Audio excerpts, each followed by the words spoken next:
to build a fairer and more equal world. And we need to start with a new economic model, where those that can pay more do pay more. The top 5%, where corporations pay their fair share.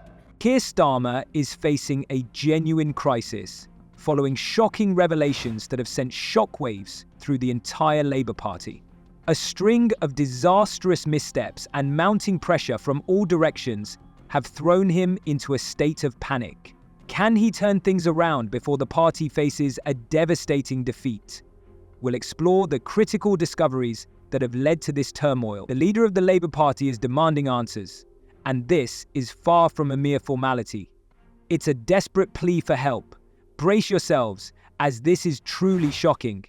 If you thought Starmer's speech during PMQs was a disaster, just wait until you uncover the turmoil brewing within the Labour Party. This isn't just an effort to mitigate the fallout. It's a full-blown panic that has engulfed everyone involved. Each vague response only exacerbates the situation, and the atmosphere is thick with fear.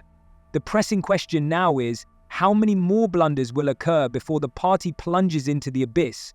The Labour Party headquarters is in utter disarray. Staff members are darting around, frantically trying to devise some semblance of a coordinated response, but their frantic efforts only seem to worsen the chaos.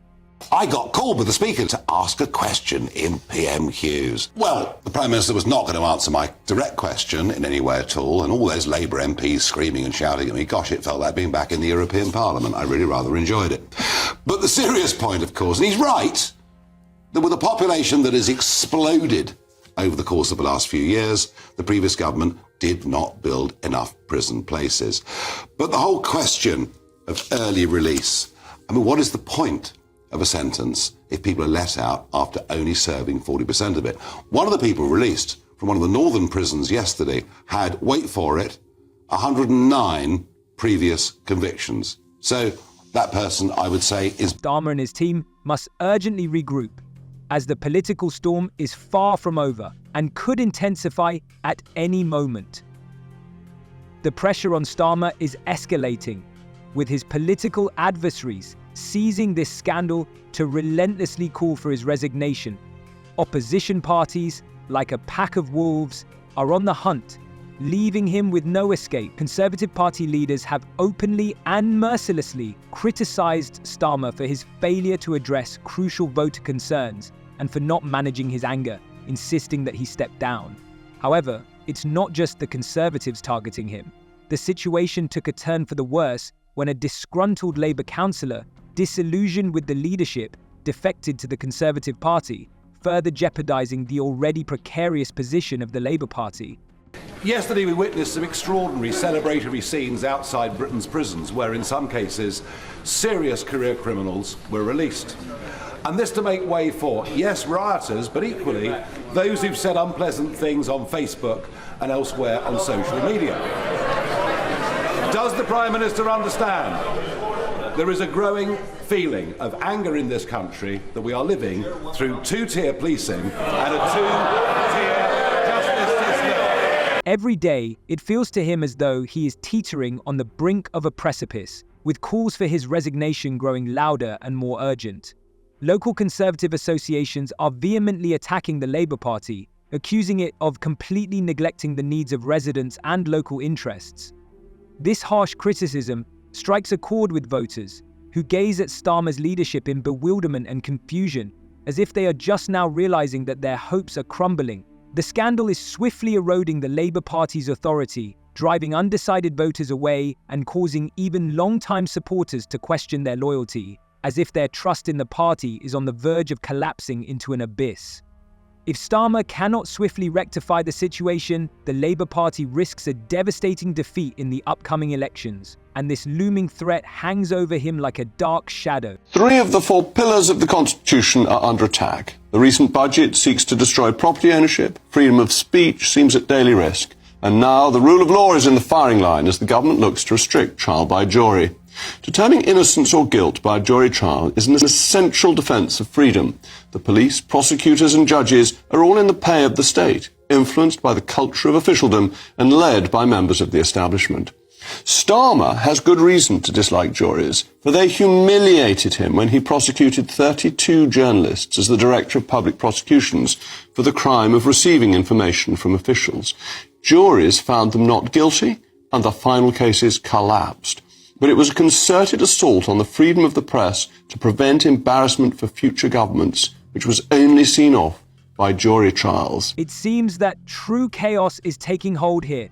The situation is becoming increasingly critical, and recent personnel changes within the party are starting to impact its operations with alarming intensity. There are too many new faces in the PR team, and their evident lack of experience in handling crises of this scale is concerning. But what truly alarms the Labour Party is the question: is this merely the beginning? Dark rumours are circulating in Westminster that even more damaging information could emerge in the coming days, instilling genuine fear. Each time an employee's phone rings, panic and dread flash in their eyes. What new wave of trouble is about to strike? It is becoming increasingly clear that the Labour Party is not only struggling to manage the current crisis, it is teetering on the brink of disaster, and a fall could happen at any moment. Just getting back to this defence budget, Starmer knew he wasn't going to put that up. I don't care what anyone says. He will have predicted, he'll have enough experts whispering in his ear and saying this is the situation. He more than implied that, you know, the defence departments were going to get a fair share of money. They were going to be up in the ante. There was going to be new investment with them, bearing in mind the decline they've been in for the last 12 years or so, and it ain't going to happen. And you know what? He knew it wasn't going to happen. That almost verges on lies. They are frantically attempting to stem this massive leak, but it feels like trying to seal a dam with chewing gum. Utterly futile and ridiculous. The pressing question that haunts everyone is, how long will this nightmare continue before significant changes occur? Is a wave of resignations on the horizon? Are there underlying issues with the management? Or will the party simply try to weather the storm, hoping it will pass? One thing is certain, opposition parties are observing this chaos with eager anticipation, ready to exploit the Labour Party's vulnerabilities at any moment. While the Labour Party fights for its survival, its adversaries, like predatory animals, are poised to strike. Sir Keir Shiver and Rachel Freeze could have pensioners' blood on their hands this winter. They've cruelly cut the winter fuel payment to save around £1.4 billion. Money that's already been spent more than twice over so they could pay their union mates. This was the moment Labour officially consigned some pensioners to a freezing cold death. Ayes to the right, 228. The noes to the left, 348. And don't take my words for it that pensioners will die. Take the Labour Party's own report, OK? That revealed as many as 4,000 old people could be killed as a result.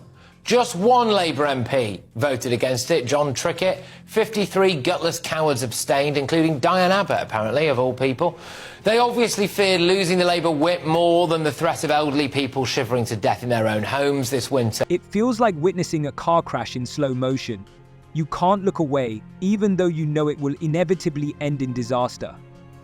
And that's the real issue. No one seems to grasp the gravity of the situation.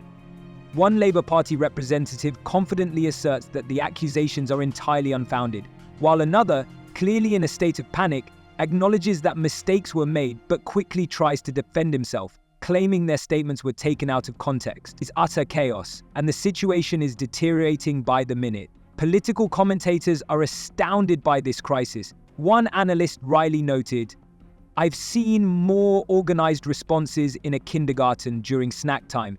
But can you really blame them? It's simply absurd." Last night, time and time again, Rishi Sunak was clobbering you over the head with that £2,000 tax line. It took you almost half an hour to call it garbage. What on earth took you so long? What matters is the facts. None of our plans involve tax rises for working people, and I'll spell it out. No income tax rises, no national insurance, no VAT. But what emerged from last night, and this is a very important takeaway, is that the Prime Minister of the United Kingdom, with his back against the wall, desperately trying to defend their record in office, resorted to lies And he knows he was lying. And I don't say that lightly. Lying about our plans, lying about waiting lists, and lying about votes. And therefore the choice at the election is even clearer now, which is to turn our back, turn a page on the lies, the division and the chaos of the last 14 years and rebuild the country with Labour. The pressing question now is whether any key figures will depart from the party before it ultimately crumbles. Cracks are starting to show in the party's united front, and whispers of a split are circulating behind closed doors, like toxic fumes tainting the atmosphere. Vultures are circling, poised to strike as soon as Starmer falters. In terms of management's ability to handle the impending political period, the monetisation issue must decide who will play the part. Some prominent figures in British politics are openly calling for his immediate resignation, pushing the pressure on Starmer to its breaking point. And this strain is becoming unbearable. As external pressures mount, the Labour Party is confronting a profound crisis that threatens its very survival. What are your thoughts on this video? Share your opinions in the comments, and see you later.